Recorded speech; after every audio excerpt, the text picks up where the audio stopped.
Assalamualaikum warahmatullahi wabarakatuh. Waalaikumsalam warahmatullahi wabarakatuh. Waalaikumsalam warahmatullahi wabarakatuh. Perkenalkan, kami dari kelompok 9 akan mempresentasikan 3 materi yang telah kami rangkum sebagai bentuk pemenuhan tugas ujian tengah semester mata kuliah pengantar arsitektur. Nah, adapun kelompok kami yang terdiri dari 4 anggota. Yang pertama saya sendiri atas nama Rika Mardatillah, yang kedua ada Sri Wahyuni, yang ketiga Gregory Alvan Palulungan, dan terakhir ada Aditya Ahmad Sarip. Nah, saya di sini sebagai moderator pertama akan membuka presentasi kali ini. Lanjut ke bagian presentasi. Jadi presentasi pertama akan dilakukan oleh teman saya Gregory Elvan Palulungan. Kepada Gregory saya persilahkan untuk memulai mempresentasikan materinya.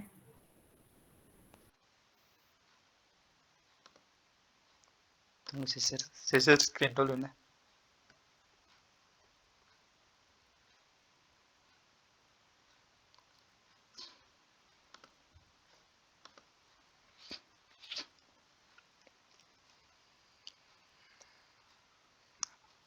Ada Mi, share screen kok. Muncul. Oke. PPT ku ada Mi juga toh.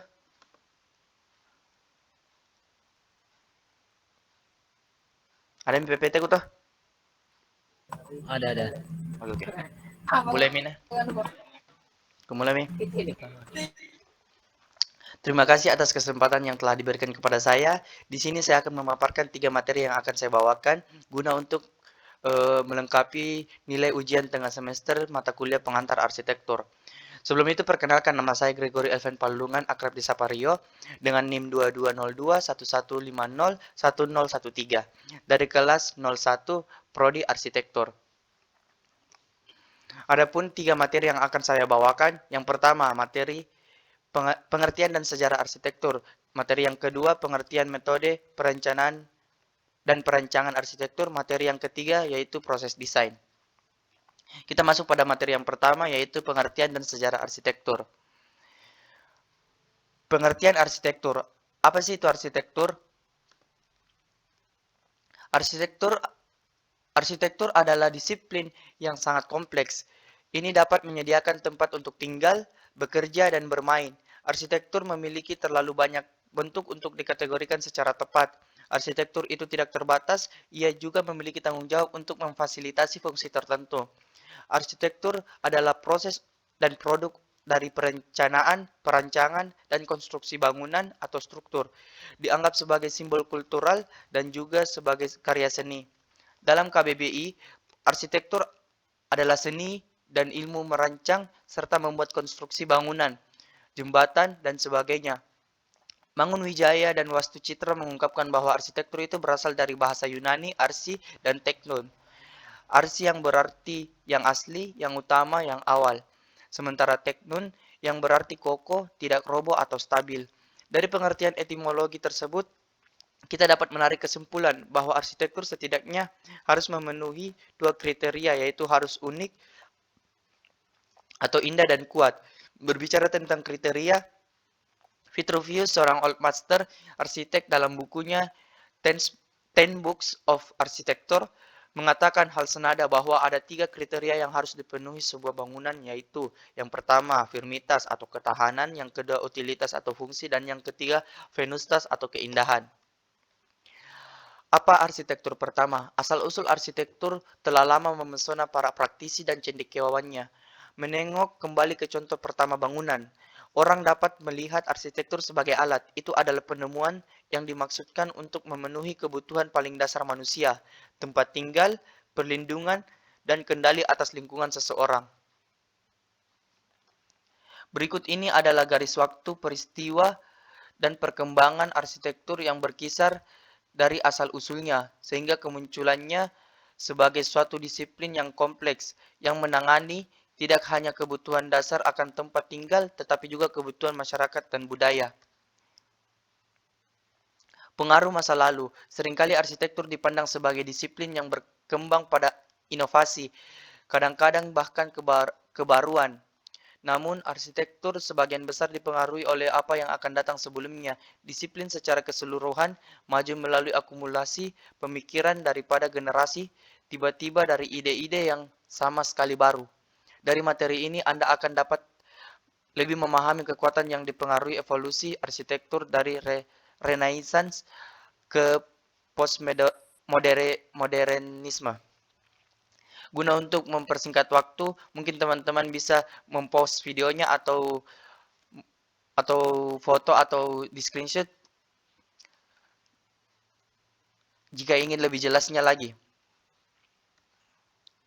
Kita masuk pada materi yang kedua, pengertian metode perencanaan dan perancangan arsitektur. Pengertian metode perencanaan. Perencanaan sebagai pandangan kata asing, planning, dapat diartikan sebagai suatu sarana untuk mentransportasikan persepsi-persepsi mengenai kondisi-kondisi lingkungan ke dalam rencana yang berarti dan dapat dilaksanakan dengan teratur. Perencanaan adalah sebuah proses untuk menetapkan tindakan yang tepat di masa depan melalui pilihan-pilihan yang sistematik menurut Paul Davidoff 1982. Klasifikasi perencanaan.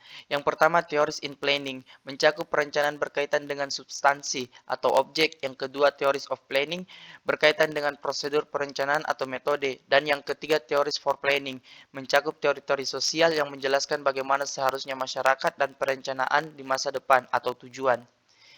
Adapun beberapa pengertian metode perencanaan.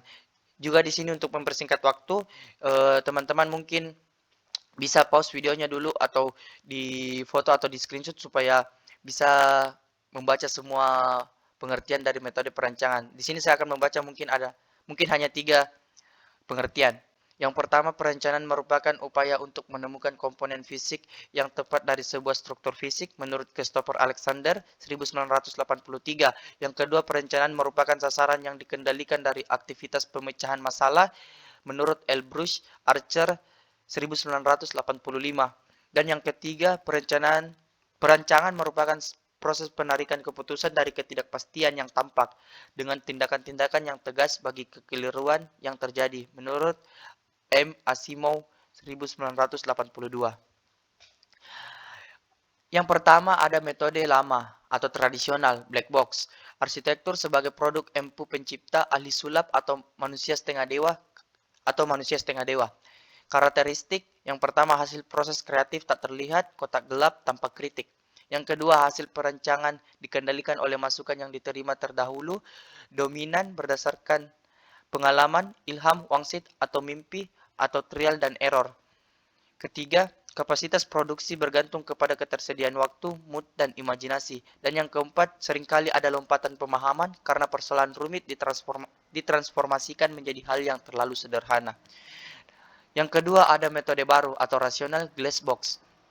Arsitektur sebagai produk dari proses yang rasional, empirik, karakteristik. Pertama, tujuan, variabel, dan kriteria ditentukan dengan matang. Kedua, analisis cukup lengkap. Kalau perlu, melalui pengujian sebelum kesimpulan ditentukan. Dan yang ketiga, evaluasi bermakna dan logis, bukan percobaan. Strategi ditentukan dengan matang, biasanya sekuensial, lintas paralel, kondisional, dan siklus ulang. Kita masuk pada materi yang ketiga, yaitu materi proses desain. Proses desain adalah sesuatu di mana ide-ide yang belum sempurna dapat dikembangkan secara bertahap menjadi potongan-potongan arsitektur yang kompleks. Setiap ide dapat diuji berkali-kali melalui media yang berbeda. Arsitek akan sering bergerak bolak-balik antara menggambar, membuat sketsa, dan pemodelan ketika mereka mencari ide-ide baru atau informasi baru. Di sini juga mungkin teman-teman bisa screenshot atau post dulu videonya supaya bisa tahu lebih jelas, karena di sini saya akan membacanya lebih singkat guna untuk mempersingkat waktu. Gambar spekulatif. Berspekulatif berarti terlibat dalam pemikiran atau refleksi. Dalam desain, kami menganggap tentang masa depan.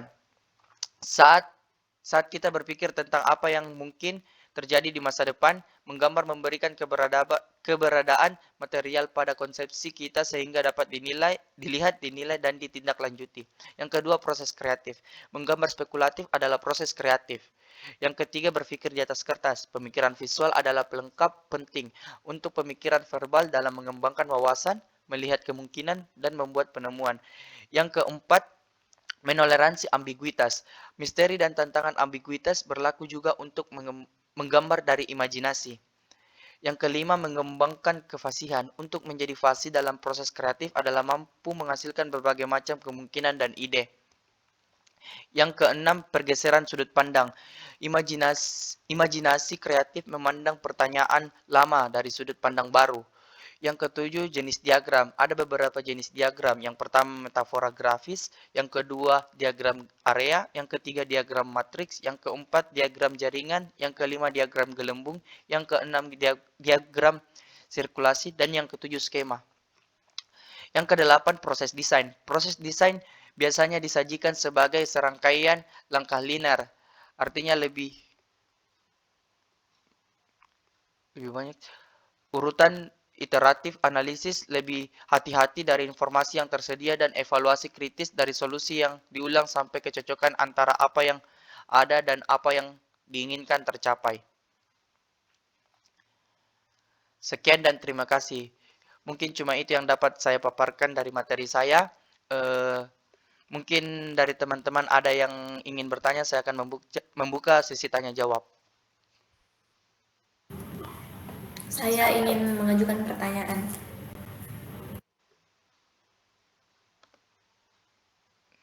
Dari siapa? Dari Rika Mardatila. Oh ya, Rika.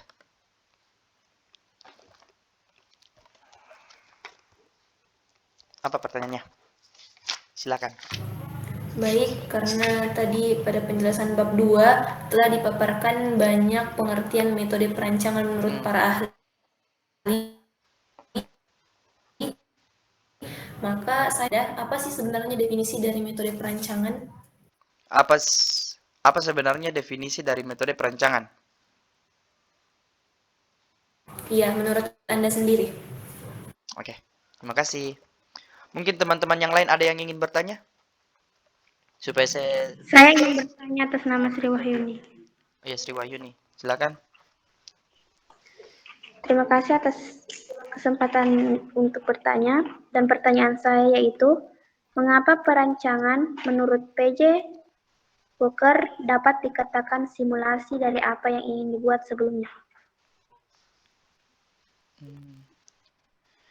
Mengapa perancangan menurut PJ Boker dapat dikatakan simulasi dari apa yang diinginkan? Apa yang ingin dibuat sebelumnya? Iya, betul. Oke, makasih. Mungkin Saudara Aditya mau bertanya juga?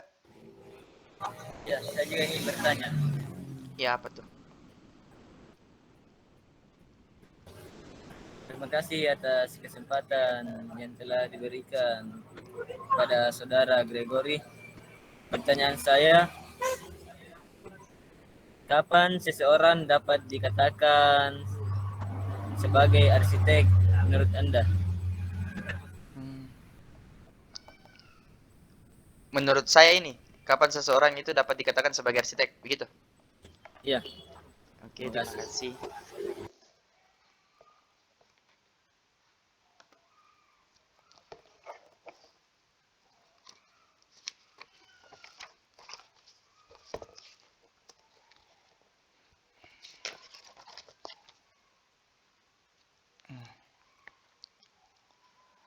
Saya akan menjawab pertanyaan dari Rika terlebih dahulu, yaitu apa sebenarnya definisi dari metode perancangan menurut saya sendiri.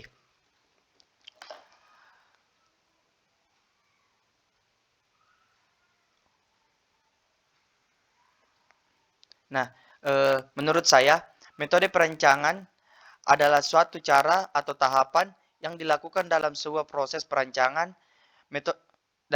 Dalam sebuah proses perancangan, metode ini dibutuhkan untuk memudahkan perancang dalam mengembangkan ide rancangannya. Sekian, Rika. Baik, terima kasih atas penjelasannya. Saya bisa memahami. Oke, terima kasih. Selanjutnya saya akan menjawab pertanyaan dari Sri Wahyuni, yaitu mengapa metode perancangan menurut PJ Boker dapat dikatakan simulasi dari apa yang ingin dibuat sebelumnya. Menurut saya, koreksi jikalau salah. Di sini kan kita lagi berbicara soal perancangan. Nah, seorang arsitek dalam merancang suatu bangunan atau lain sebagainya, ia akan menghayalkan atau memikirkan konsep yang akan ia rancang. Dan dengan cara seorang ahli PJ Boker, yaitu dengan simulasi, sama artinya dengan menghayalkan simulasi atau tidak nyata. Menurut KBBI, simulasi adalah metode pelatihan yang meragakan sesuatu dalam bentuk tiruan yang mirip dengan keadaan yang sesungguhnya. Jadi di sini PJ Boker masih meragakan sesuatu tiruan yang nantinya jika ia telah selesai dan puas dengan apa yang ia simulasikan atau apa yang ia tirukan, maka ia dapat membangun sebuah bangunan yang telah ia simulasikan. Sekian, Sri. Iya, terima kasih atas penjelasannya dan ini sudah jelas. Oke, terima kasih, Sri. Yang selanjutnya saya akan menjawab pertanyaan dari Aditya Ahmad Sarip. Di sini pertanyaannya menurut saya, kapan seseorang itu dapat dikatakan sebagai arsitek? Nah, menurut saya itu ketika seseorang itu telah mempelajari dan memahami ilmu arsitektur dan ia telah merancang dan merencanakan sebuah konstruksi bangunan dan dapat membangun bangunan tersebut. Terima kasih Aditya. Sekian. Terima kasih atas jawabannya. Saya rasa cukup jelas. Oke, terima kasih Saudara Aditya. Apakah ada pertanyaan lagi dari teman-teman?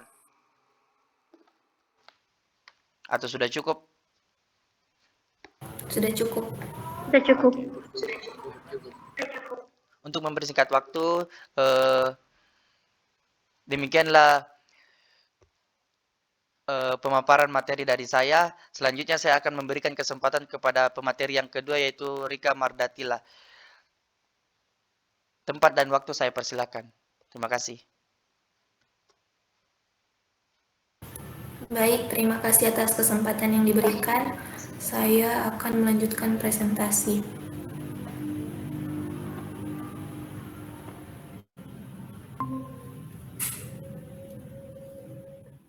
Apakah materinya sudah terlihat? Iya, terlihat Mi. Ada Mi di share screen. Ya, terlihat. Baik, perkenalkan saya Rika Mardatila dari kelas A kelompok 9 dengan NIM 2202115000017 akan mempresentasikan 3 materi yang telah saya rangkum. Untuk materi pertama mengenai fundamental arsitektur. Jadi dalam fundamental arsitektur terdapat dasar-dasar arsitektur. Yang pertama, ruang. Ruang adalah kekosongan antara bentuk. Ruang menjadi media utama arsitektur karena ruang dapat dihuni. Dalam arsitektur, ruang dikonfigurasi dengan hati-hati untuk menampung berbagai fungsi. Salah satunya untuk menyediakan tujuan dalam suatu bangunan. Yang kedua mengenai bentuk dan ruang. Ruang terus-menerus meliputi keberadaan kita. Melalui volume ruang, kita bergerak, melihat bentuk, dan mendengar suara. Bentuk visualnya, dimensi dan skalanya bergantung pada persepsi kita tentang batas-batas spasial yang ditentukan oleh elemen-elemen bentuk. Ketika ruang mulai ditangkap, ditutup, dibentuk, dan diatur oleh elemen massa, maka disitulah arsitektur muncul. Yang ketiga, kesatuan yang berlawanan. Bidang visual biasanya terdiri dari elemen heterogen yang berbeda dalam bentuk, ukuran, warna, ataupun orientasi. Untuk lebih memahami struktur bidang visual, kita cenderung mengatur elemen-elemennya menjadi dua kelompok yang berlawanan, yaitu elemen positif yang dianggap sebagai figur dan elemen negatif yang memberikan latar belakang untuk figur. Yang keempat, ruang pendefinisian bentuk. Ketika kita menempatkan sosok dua dimensi di selembaran kertas, itu mempengaruhi bentuk ruang putih di sekitarnya. Dengan cara yang sama, setiap bentuk tiga dimensi secara alami mengartikulasikan volume ruang yang mengelilinginya dan menghasilkan bidang pengaruh atau wilayah yang diklaimnya sebagai miliknya. Yang kelima, elemen horizontal yang mendefinisikan ruang, terdiri dari tiga. Yang pertama, pesawat pangkalan, yang kedua, pesawat pangkalan yang ditinggalkan, dan yang ketiga, pesawat overhead. Lalu, yang keenam, ada elemen vertikal yang mendefinisikan ruang. Bentuk-bentuk vertikal yang memiliki peran lebih besar di bidang visual daripada horizontal. Maka dari itu sangatlah berperan dalam menentukan volume ruang yang terpisah dan memberikan rasa tertutup serta privasi bagi mereka yang ada di dalamnya. Oke, yang terakhir mengenai kualitas ruang arsitektur. Kualitas ruang arsitektur jauh lebih kaya daripada apa yang dapat digambarkan oleh diagram. Kualitas spasial dari bentuk, proporsi, skala, tekstur, cahaya, dan suara pada akhirnya tergantung pada sifat-sifat selengkup suatu ruang. Oke, masuk pada pembahasan materi kedua mengenai fungsi, ruang, bentuk, dan ekspresi dalam arsitektur. Yang pertama ada fungsi. Pengertian umum bagi para ahli bahasa, fungsi adalah pendekatan pada studi bahasa yang berkenaan dalam hal kejadian, ekspresi, dan pengaruh keahlian. Lalu pengertian arsitekturalnya ialah prinsip arsitektur yang menyatakan bahwa bentuk suatu bangunan berasal dari fungsi yang dimaksudkan untuk memenuhi aspek skema arsitektur dengan melihat sikap teoretis yang lebih luas dan mencakup pertanyaan filosofis, politik, sosial, ekonomi, dan simbolis. Yang kedua adalah ruang. Ruang merupakan bagian dari bangunan yang berupa rongga atau sela yang terletak di antara dua objek dan alam terbuka yang mengelilingi dan melingkupi kita. Unsur pembentuk ruang ada tiga. Yang pertama, bidang alas atau lantai. Yang kedua, bidang dinding atau pembatas. Dan yang ketiga, bidang langit-langit ataupun atap. Lalu yang ketiga, bentuk. Menurut Vitruvius tidak ada istilah bentuk. Bentuk bagi Vitruvius bila mau dikaitkan dengan fungsi atau utilitas tentunya merupakan gabungan antara firmistas dan venustas. Ciri-ciri visual bentuk ada 4, yang pertama wujud, yang kedua dimensi, yang ketiga warna, dan yang keempat tekstur. Yang keempat keterkaitan fungsi, ruang, bentuk, dan ekspresi. Fungsi dapat dikategorikan sebagai penentu atau panduan menuju bentuk. Sebagai contoh, satu fungsi dapat menghasilkan bermacam-macam bentuk. Dalam kenyataannya, keterkaitan fungsi, ruang, dan bentuk dapat menghadirkan berbagai macam ekspresi. Penangkapan ekspresi bentuk bisa sama ataupun berbeda pada setiap pengamat tergantung dari pengalaman dan latar belakang pengamat tersebut. Lalu masuk ke materi ketiga mengenai objek, ruang, dan bangunan, ruang, bangunan, dan kota. Jadi materi ini terdapat dalam buku Introduction of Architecture, Arsitektur. Arsitektur merupakan suatu disiplin ilmu yang sangatlah kompleks. Mengapa dikatakan kompleks? Sebab orang-orang menjalani hidup dalam kontak konstan dengan arsitektur di dalam menyediakan tempat untuk tinggal, bekerja, dan bermain, sehingga memerlukan banyak tanggung jawab untuk menentukan pengalaman. Yang pertama ada disiplin artistik dan profesi teknis.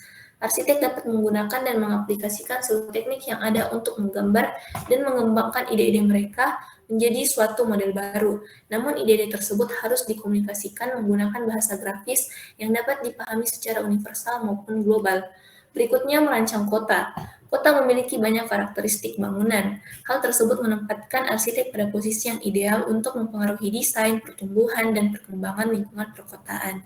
Arsitek juga bertanggung jawab atas bangunan yang membentuk suatu kota. Nah, bangunan yang menyusun kota menempatkan arsitek sebagai posisi yang paling menentukan perkembangan sebuah kota. Yang keempat, merancang objek. Desain bangunan berkisar dari pertimbangan lokasi hingga detail. Detail bangunan dirancang untuk fungsi ruang yang spesifik. Hal ini memerlukan keterampilan untuk mendesain dalam skala yang sangat kecil. Nah, seorang arsitek dapat menerapkan keterampilan ini pada desain objek. Yang kelima, mendesain ruang. Mendesain sebuah ruang membutuhkan pemahaman arsitek mengenai organisasi proporsi, cahaya, dan material. Sebuah ruangan membutuhkan pemahaman arsitek tentang desain yang akan dikonfigurasi untuk fungsi tertentu. Yang keenam, merancang bangunan. Bangunan memiliki tujuan tertentu, sehingga peran arsitek dibutuhkan untuk mengatur guna memenuhi tujuan tersebut.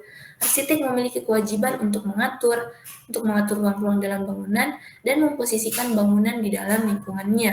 Kedua hal inilah yang mempengaruhi keberhasilan bangunan dalam memenuhi tujuan perancangan. Baik, sekian dan terima kasih. itulah pemaparan materi yang telah saya jelaskan. Kepada teman-teman yang telah mendengarkan dan menyimak materi saya persilahkan untuk memberikan pertanyaan. Saya ingin bertanya. Apakah ada Apakah boleh, teman-teman? Rika? Ya, silakan. Silakan kepada Gregory Elvan Palulungan untuk memberikan pertanyaannya. Oke, terima kasih atas kesempatan yang diberikan kepada saya. Di sini saya akan bertanya kepada saudari Rika. Ya, Kenapa seorang arsitek dibutuhkan dalam suatu pembangunan? baik. Terima kasih atas pertanyaannya. Itu mengapa seorang arsitek dibutuhkan dalam suatu pembangunan. Iya, betul. Pada teman-teman yang mau memberikan Terima kasih. pertanyaan, saya persilahkan.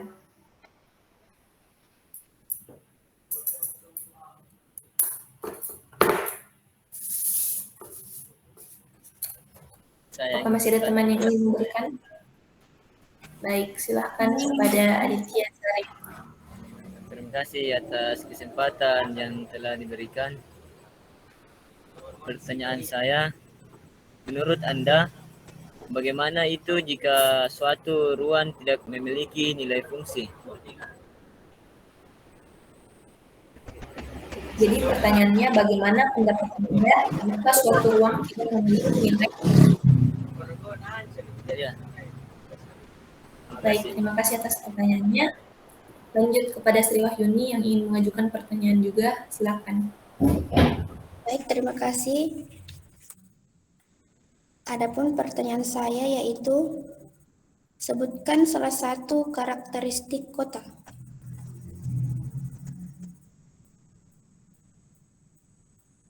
Sebutkan salah satu karakteristik kota. Iya.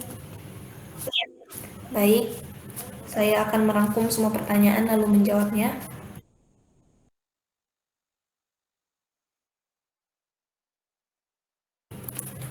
Saya akan menjawab pertanyaan pertama dari saudara Gregory Elvan Palulungan. Nah, menurut Anda, mengapa ilmu arsitektur dibutuhkan dalam suatu pembangunan? Nah, jadikan suatu bangunan itu bisa berdiri apabila pembangunannya tidak lepas dari karya seorang arsitek. Keterlibatan arsitek di dalam pembangunan infrastruktur itu memiliki peranan yang sangat penting agar bangunan tersebut mampu berdiri dengan baik sesuai perencanaannya. Sehingga disitulah ilmu arsitektur sangat dibutuhkan. Ilmu arsitektur yang dimiliki oleh seorang arsitek dapat diaplikasikan di dalam merancang sebuah bangunan agar bangunan tersebut bisa berfungsi dengan baik. Jadi jangan sampai misalnya ada bangunan yang dibangun terus hasilnya miring atau bangunannya tidak seimbang dengan lingkungan sekitarnya. Semisal ada bangunan yang didirikan di wilayah yang rawan gempa, tapi pembangunannya tidak memperhatikan ilmu arsitektur dan tidak menggunakan jasa seorang arsitek. Jadi bisa dipastikan bahwa bangunan tersebut tentunya tidak akan berdiri dengan kokoh dan bisa roboh dalam waktu dekat. Baik, jadi itulah pembahasan dari saya atas pertanyaan saudara Gregory. Apakah pembahasannya bisa dimengerti?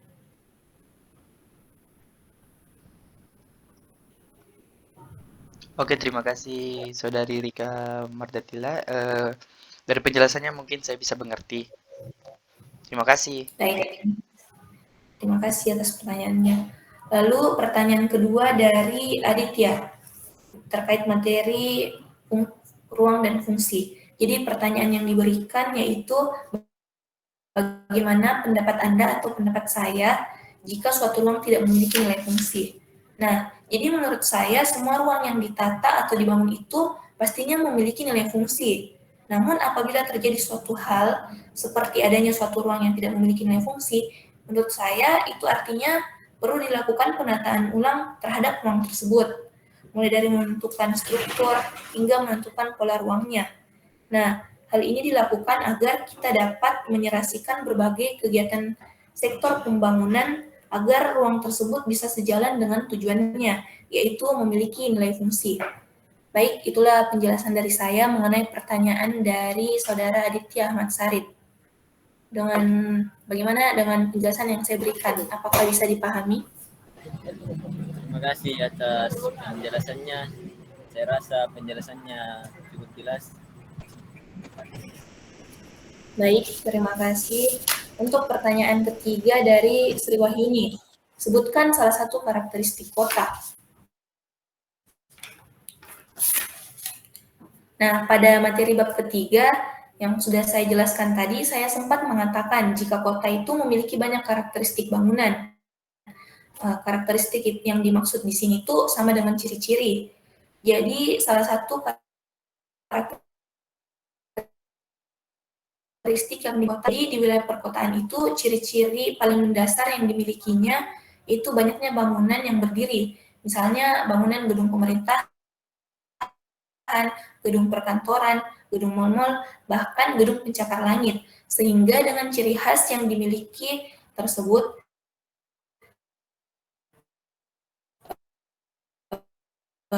yaitu banyaknya bangunan gedung yang berdiri di setiap penjuru kotanya.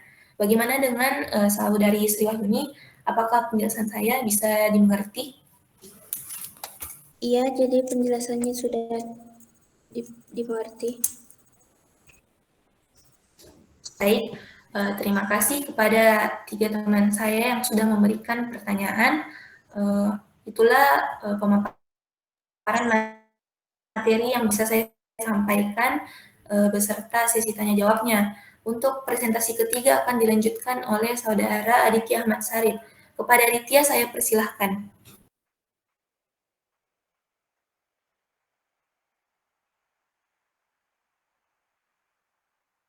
Tidak bisa batas.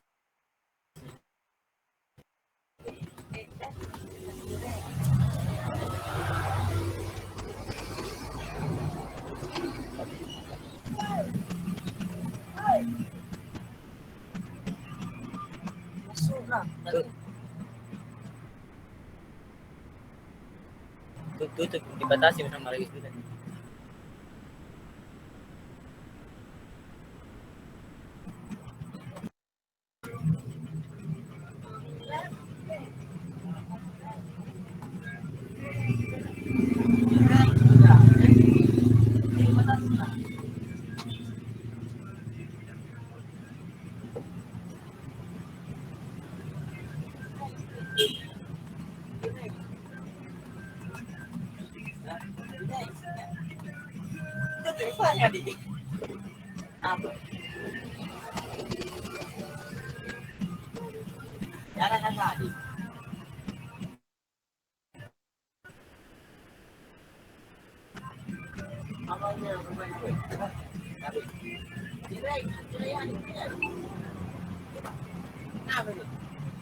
Terima kasih atas kesempatan yang telah diberikan. Saya akan mempresentasikan materi pertemuan 1-7. Yang pertama materi 3 bab 1 pendidikan arsitek. Petrovius. Pendidikan arsitek harus memiliki pengetahuan tentang banyak cabang studi dari berbagai sumber pembelajaran karena merupakan suatu penilaiannya bahwa semua pekerjaan yang dilakukan dalam bentuk seni itu diuji. Oleh karena itu, arsitek harus memiliki keterampilan manual. Mereka yang memiliki kemampuan dalam berteori itu bukanlah suatu substansi, tetapi mereka harus memiliki pengetahuan yang menyeluruh. Studi arsitektur harus memiliki cakupan yang cukup luas dan diperkaya dengan berbagai sumber pembelajaran. Pengetahuan akan banyak didapatkan setelah berada di puncak ketinggian dalam dunia pendidikan arsitektur. Mungkin bagi orang yang tidak berpengalaman akan tampak menakjubkan bahwa sifat manusia mampu memahami begitu banyak studi. Tetapi berdasarkan pengamatan bahwa semua penelitian manusia memiliki ikatan yang sama satu sama lain. Prinsip dasar arsitektur.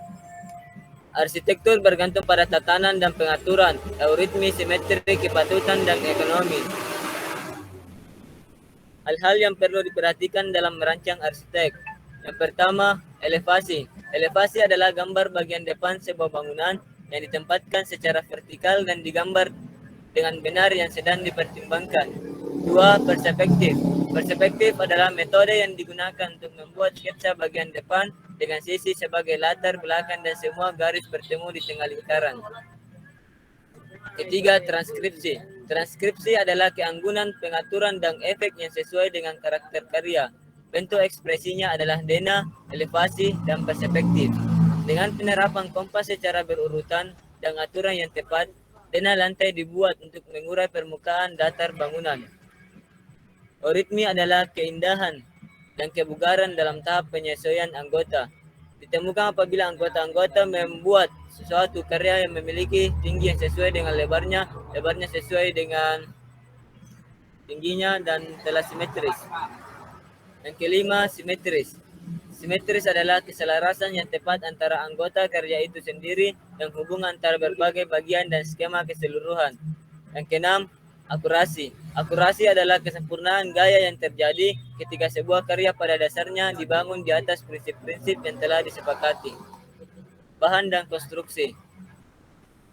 Pengertian bahan-bahan konstruksi.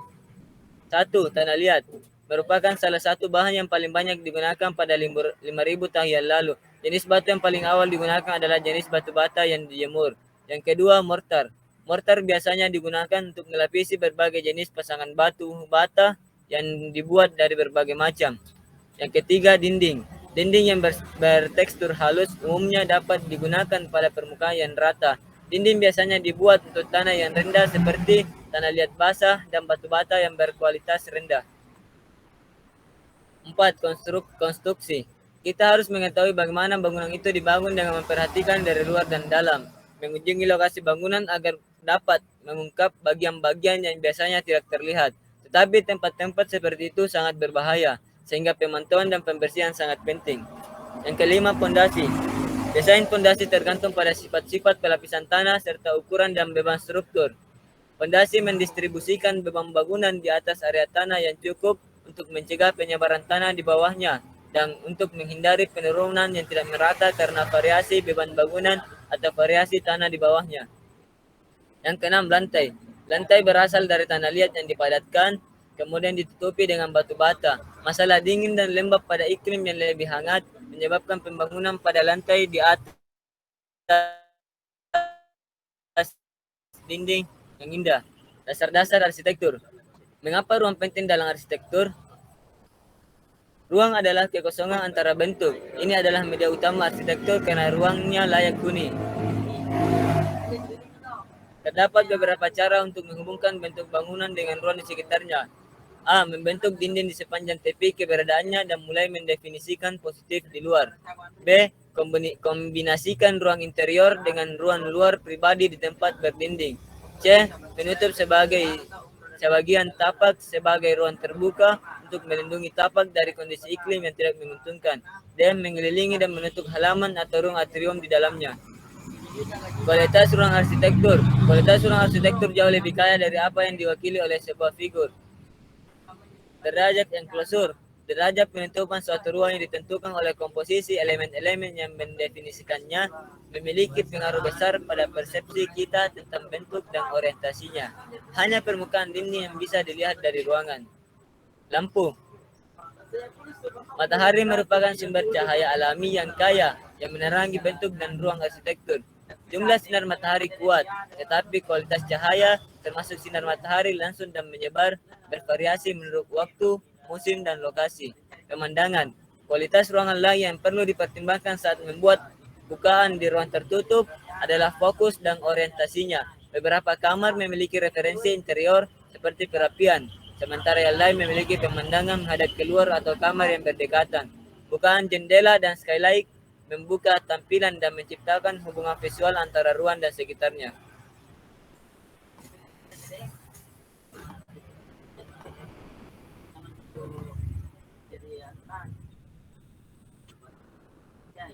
Selanjutnya saya membuka acara sesi tanya jawab. Dipersilahkan kepada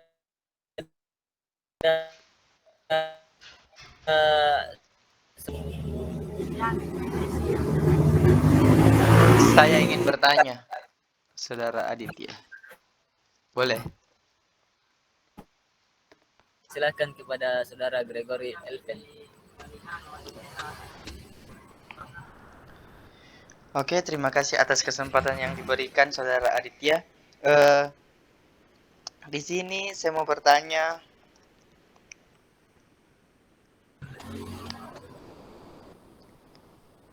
kan sempat tadi saudara Aditya itu menyinggung tentang bata. Nah, di sini saya mau bertanya, sebutkan macam-macam bata beserta kelebihan dan kekurangannya. Terima kasih Aditya. Terima kasih atas pertanyaan yang telah diberikan kepada saudara Gregory. Selanjutnya saya persilahkan kepada saudari yang ingin Mengajukan kembali. pertanyaan. Saya persilahkan kepada saudari Rizka Mardatilda untuk bertanya. Baik, terima kasih atas kesempatan yang diberikan. Jadi pertanyaan saya itu, mengapa sih ruang disebut sebagai media utama arsitektur? Terima Terima kasih. kasih atas pertanyaan yang telah diberikan kepada saudari Rika Mardatilda. Selanjutnya saya masih membuka sesi tanya jawab kepada saudari yang ingin bertanya. Baik, saya ingin bertanya atas nama Sri Wahyuni. Saya persilahkan kepada saudara Sri Wahyuni untuk bertanya. Terima kasih atas kesempatan yang diberikan. Adapun pertanyaan saya yaitu, sebutkan komposisi elemen-elemen yang mendefinisikan derajat penutupan atau derajat enklusir.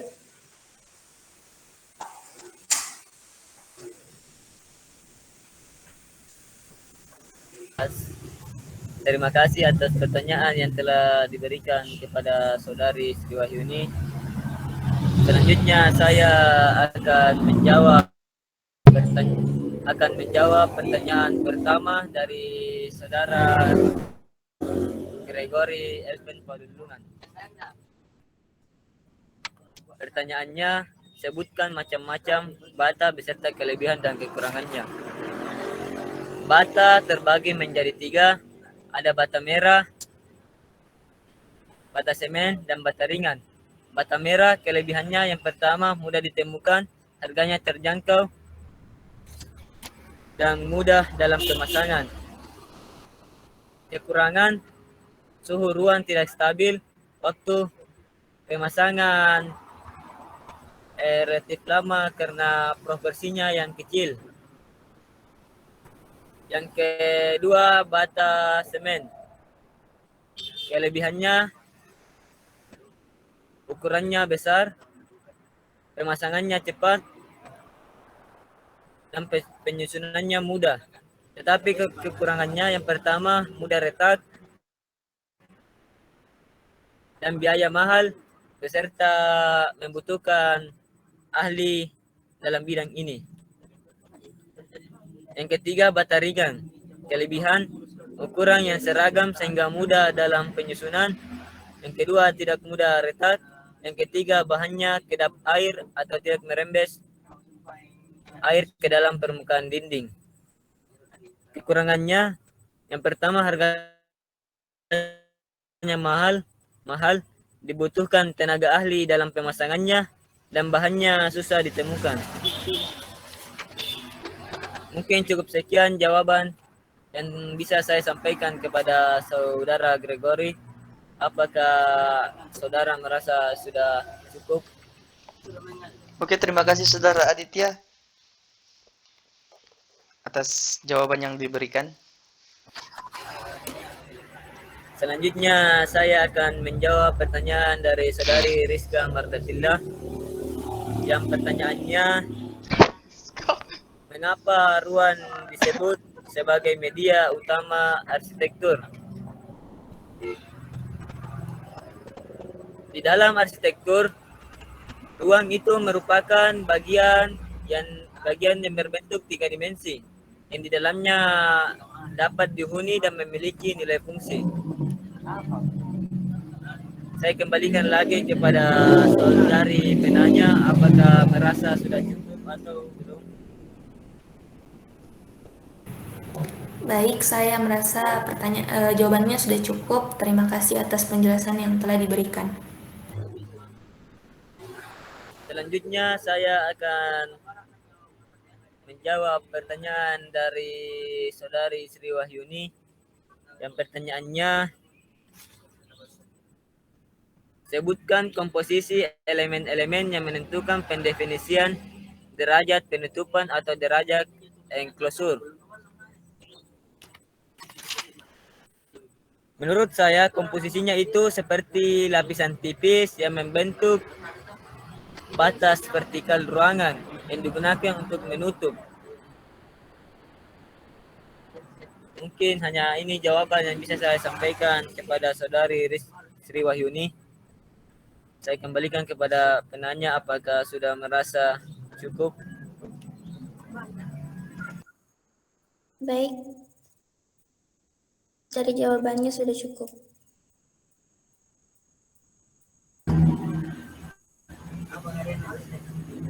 Selanjutnya saya akan menjadi moderator ketiga pada presentasi kali ini. Dan saya akan mempersilahkan kepada saudari Sri Wahyuni untuk memaparkan materinya. Terima kasih. Baik, terima kasih atas kesempatan yang diberikan.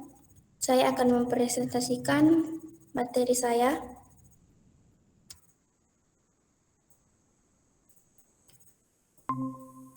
Saya atas nama Sri Wahyuni dengan NIM 220211500007, kelas A, kelompok 9.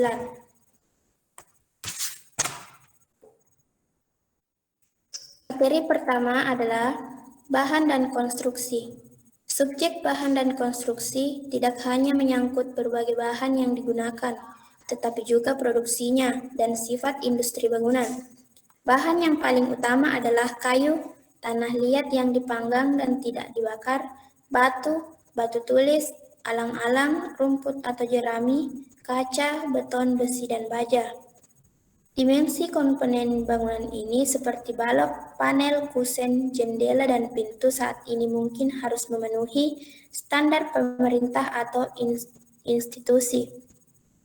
Pilihan bahan dapat dipengaruhi oleh ketersediaan, biaya, sifat fisik seperti kekuatan, kualitas tahan api, pelapukan, persyaratan, pemeliharaan, dan kemungkinan estetika. Bentuk, fungsi, dan Sullivan. Fungsi, ruang, bentuk, dan ekspresi dalam arsitektur. Yang pertama adalah fungsi. Pengertian fungsi bagi arsitektural adalah suatu prinsip arsitektural di mana bentuk suatu bangunan harus diperoleh dari fungsi yang harus dipenuhinya. Aspek skematis dan teknis dari modernisasi arsitektural yang pendirian teoritisnya yang lebih luas juga membentuk pertanyaan simbolik, filsafat, politik, dan ekonomi. Yang kedua adalah ruang. Secara umum, ruang dibentuk oleh 3 elemen yaitu yang pertama bidang alas atau lantai. Lantai juga merupakan unsur yang penting di dalam sebuah ruang. Bentuk, warna, pola, dan teksturnya akan menentukan sejauh mana bidang tersebut akan menentukan batas-batas ruang dan berfungsi sebagai dasar di mana secara visual unsur-unsur lain di dalam ruang dapat dilihat. Selanjutnya adalah bidang dinding atau pembatas. Sebagai unsur perancangan, bidang dinding dapat menyatu dengan bidang lantai atau dibuat sebagai bidang yang terpisah. Yang ketiga adalah bidang atap atau langit-langit. Bidang atap adalah unsur pelindung utama dari suatu bangunan yang berfungsi untuk melindungi bagian dalam dari pengaruh iklim. Selanjutnya adalah bentuk. Bentuk dapat dikenali karena memiliki ciri-ciri visual yaitu yang pertama adalah warna, tekstur, dimensi, wujud, posisi, dan inersial visual. Selanjutnya ada ekspresi bentuk. Ekspresi adalah apa yang telah kita lihat menurut pengaruh atau pengalaman sebelumnya. Selanjutnya dasar-dasar arsitektur. Dasar-dasar arsitektur yaitu tektonik, karakteristik bentuk, bentuk permukaan, transformasi, artikulasi permukaan, bentuk dan gerakan, serta proporsi dan skala. Selanjutnya adalah fungsi konsep arsitektur. Fungsionalisme dalam arsitektur secara tradisional berkaitan dengan kegiatan instrumental atau tugas yang akan ditempatkan oleh sebuah bangunan, mekanisme teknologi untuk menahannya secara struktural dan mengoperasikannya, dan meskipun tidak diakui secara umum. Dasar-dasar arsitektur. Ruang adalah kekuatan antar bentuk. Ini adalah media utama arsitektur karena ruang dapat dihuni. Dalam arsitektur, ruang juga dikonfigurasi dengan hati-hati untuk menampung berbagai fungsi. Ia menyediakan tujuan untuk sebuah bangunan. Selanjutnya bentuk dan ruang. Bentuk dan ruang melalui volume ruang bergerak, melihat bentuk, mendengar suara, merasakan angin sepoi-sepoi, dan mencium aroma taman bunga yang mekar. Bentuk visualnya, dimensi dan skalanya, kualitas cahayanya, semua kualitas ini bergantung pada persepsi kita tentang batas-batas spasial yang ditentukan oleh elemen-elemen bentuk. Selanjutnya, kualitas ruang arsitektur. Kualitas ruang arsitektur jauh lebih kaya daripada apa yang dapat digambarkan oleh diagram. Kualitas spasial bentuk, skala proporsi, tekstur, cahaya, dan suara pada akhirnya tergantung pada sifat-sifat selungkup suatu ruang. Selanjutnya, ruang dalam ruang. Sebuah ruang besar dapat menyelimuti dan berisi ruang yang lebih kecil dalam volumenya. Keseimbangan visual dan spasial antara dua ruang dapat dengan mudah diakomodasi. Tetapi, ruang yang lebih kecil tergantung pada ruang yang lebih besar yang menyelimuti untuk hubungannya dengan lingkungan luar. Selanjutnya adalah ruang saling mengunci. Hubungan spasial yang saling terkait dihasilkan dari tumpang tindih dua bidang spasial dan munculnya zona ruang bersama. Bagian yang saling mengunci dapat bergabung dengan salah satu ruang dan menjadi bagian integral dari volumenya, seperti contohnya dapur dan kamar mandi.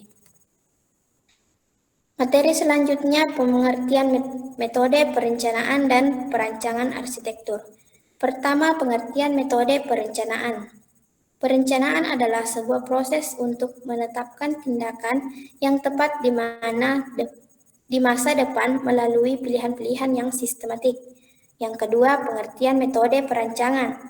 Perancangan merupakan usulan pokok yang mengubah sesuatu yang sudah ada menjadi sesuatu yang lebih baik melalui 3 proses, yaitu mengidentifikasi masalah-masalah, mengidentifikasi metode untuk pemecahan masalah, dan pelaksanaan pemecahan masalah. Dengan kata lain, adalah pemrograman, penyusunan rancangan, dan pelaksanaan rancangan. Selanjutnya adalah proses desain. Proses desain sebuah eksplorasi itu adalah serangkaian tindakan di mana arsitek mampu membedakan sewa dari hal-hal yang dia buat. Selanjutnya adalah teknik untuk menghasilkan ide. Adapun teknik untuk menghasilkan ide, yang pertama adalah gambar spekulatif, 2 proses kreatif, 3 berpikir di atas kertas, 4 menoleransi ambiguitas, 5 mengandalkan intuisi, 6 kefasihan developing, kesempatan, 8 layering, 9 menggabungkan kembali, 10 mengubah, 11 menjadi fleksibel, 12 pergeseran sudut pandang, 13 berputar, 14 mengubah skala, 15 pembuatan diagram, 16 jenis diagram, 17 pemodelan, dan yang terakhir adalah pengembangan konsep desain. Sekian dan terima kasih. Itulah materi yang dapat saya sampaikan. Saya membuka sesi tanya jawab apabila teman-teman ada. Saya mau bertanya, Sri Wahyuni. Apakah boleh? Silakan. Oke, terima kasih atas kesempatannya, Saudari Sri Wahyuni. Di sini saya mau bertanya, apakah jalanan juga harus memiliki ruang?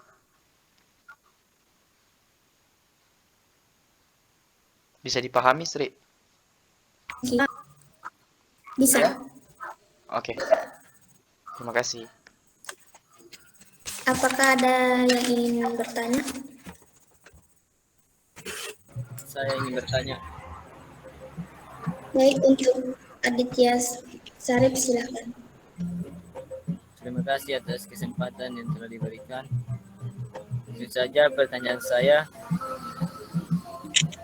menurut Anda bagaimana itu yang dimaksud dengan ruang saling mengunci?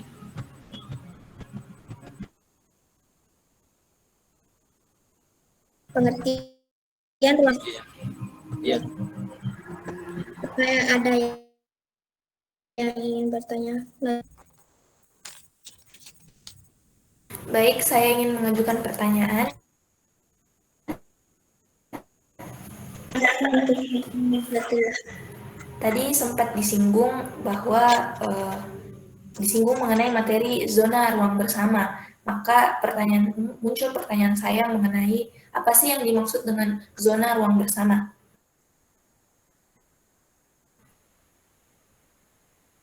Terima kasih. Atas pertanyaannya, saya akan menjawab pertanyaan pertama dari Gregory Elven Palulungan, yaitu apakah jalanan harus memiliki ruang? Jawabannya adalah iya. Jalanan itu harus memiliki ruang karena jalan merupakan tempat yang digunakan. Jalan harus memiliki ruang untuk kendaraan tersebut. Bagaimana dengan jawaban saya? Apakah diterima?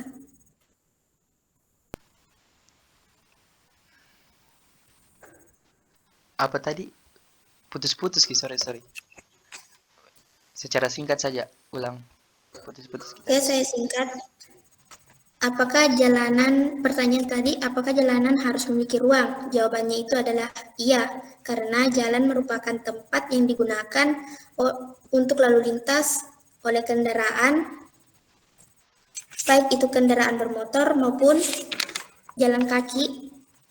Oleh karena itu, jalan itu harus memiliki ruang untuk lalu lintas kendaraan tersebut. Oke, terima kasih atas jawaban dari Sri Wahyuni. Baik, terima kasih. Dan selanjutnya saya akan menjawab pertanyaan dari Aditya Sarip, yaitu menurut Anda bagaimana itu yang dimaksud dengan ruang saling mengunci? Jadi menurut saya, ruang saling mengunci adalah suatu ruang yang mempunyai hubungan yang dekat dan saling berkaitan, seperti contohnya itu dapur dan kamar mandi yang saling berdekatan. Bagaimana dengan jawaban saya pada Aditya Sarip, apakah diterima? Atau ada teman yang lain ingin menambahkan?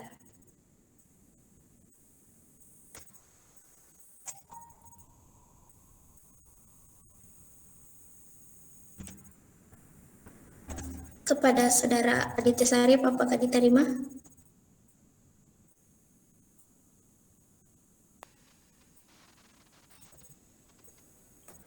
Mungkin bisa dilanjutkan saja, Sri, karena mungkin ada kesibukannya Saudara Aditya Sarip. Oke, saya lanjut. Saya akan menjawab pertanyaan dari Rika Mardatila. Yang pertanyaannya adalah apa yang dimaksud dengan zona ruang bersama? Jadi, zona ruang bersama adalah bagian dari ruangan yang saling tumpang tindih, yang penggunaannya tergantung pada fungsi masing-masing ruang tersebut. Seperti contohnya tadi, ruang dapur dengan ruang kamar mandi. Bagaimana dengan jawaban saya pada saudari Rika Mardatila, apakah diterima atau tidak? Terima kasih atas penjelasannya. Penjelasannya sudah bisa saya pahami dengan baik.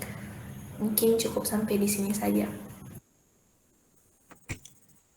Baik, terima kasih banyak atas semua pertanyaannya dan jawaban saya diterima. Saya akan menutup presentasi ini karena saya presentasi yang terakhir. Lebih dan kurangnya mohon dimaafkan. Assalamualaikum warahmatullahi wabarakatuh. Waalaikumsalam warahmatullahi wabarakatuh.